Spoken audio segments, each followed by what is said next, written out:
मिथिला में उदयदित्य नामक एक बुद्धिमान राजा हुआ करते थे। वे अपनी प्रजा को बहुत प्रिय थे। उनकी प्रजा उन्हें उनकी दयालुता, समानता तथा न्याय प्रियता के लिए बहुत पसंद करती थी।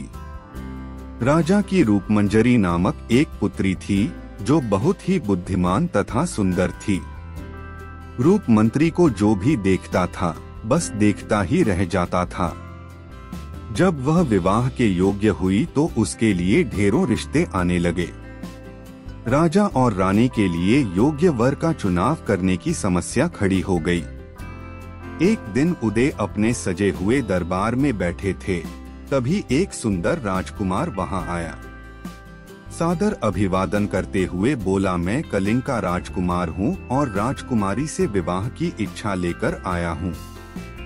राजा ने कहा, मैं तुम्हारी इच्छा का सम्मान करता हूँ।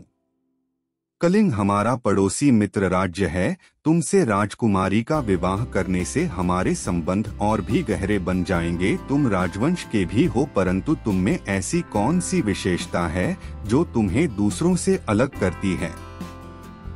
राजकुमार बोला, महाराज, मैं एक योद्धा हूँ और बहुत अच्छे गुरुओं के द्वारा युद्ध विद्या में पारंगत हूँ। मैं अपने देश की सेना का सेनापति हूँ और कई युद्ध में जीत चुका हूँ। राजकुमार की बात सुनकर राजा ने प्रसन्न होकर राजकुमार को अपने महल में राजकीय अतिथि के रूप में राजकुमारी का निर्णय आने तक रुकने के लिए कहा। अगले दिन राजसभा में दूसरा राजकुमार उपस्थित हुआ और राजकुमारी के साथ विवाह करने की इच्छा से बोला, महाराज, मैं जनकपुर का राजकुमार हूँ। मैंने बहुत सारी धार्मिक पुस्तकें पढ़ी हैं और काफी समय से जीवन का सत्य ढूंढ रहा हूँ। ज्ञान की अपूर्व चाह कि मुझे सबसे अनुपम बनाती है।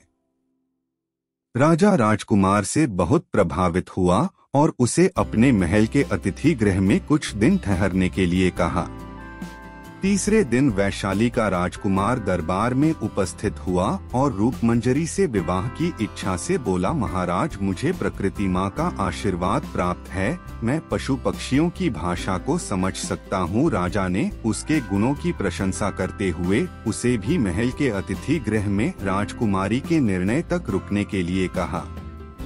चौथे दिन मालव्य राजकुमार आया। उसने भी राजकुमारी से विवाह की इच्छा बताते हुए कहा, महाराज, मैं बहुत ही धनी राज्य का राजकुमार हूँ। मेरा मानना है कि धन से ही प्रगति होती है।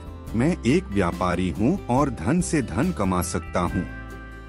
चारों राजकुमारों का विवरण सुन राजा और रानी को कुछ समझ नहीं आ रहा था कि वे किसको अपनी पुत्री के लिए चुने। उन्होंने अंत में निर्णय राजकुमारी पर ही छोड़ दिया। इतना कहकर बेताल रुक गया और राजा से पूछा, राजन, आप ही बताइए, राजकुमारी को किसको चुनना चाहिए? उसकी बुद्धिमानी और सुंदरता के हिसाब से कौन सबसे अधिक योग्य वर है? विक्रमादित्य ने तुरंत उत्तर दिया, यदि राजकुमारी सच में बुद्धिमान है तो वह कलिंग के राजकुमार को चुनेगी। जनकपुर का राजकुमार विद्वान तो है पर अच्छा शासक नहीं बन सकता है। वैशाली के राजकुमार पर प्रकृति माँ की कृपा है। वह पशु पक्षी की भाषा समझ सकता है पर युद्ध की स्थिति में उसका यह गुण किस काम का? मालव्य का राजकुमार एक अच्छा व्यापारी तो है पर राजा बनने के लायक नहीं है। यदि राजकुमारी समझदार है तो वह अपने लोगों के भले को देखते हुए कलिंग के राजकुमार को ही चुनेगी। विक्रमादित्य का उत्तर सुनकर बेताल बहुत प्रसन्न हुआ और बोला, हे राजन, तुम सही हो। लेकिन विक्रमादित्य के उत्तर देते ही वह उड़ गया।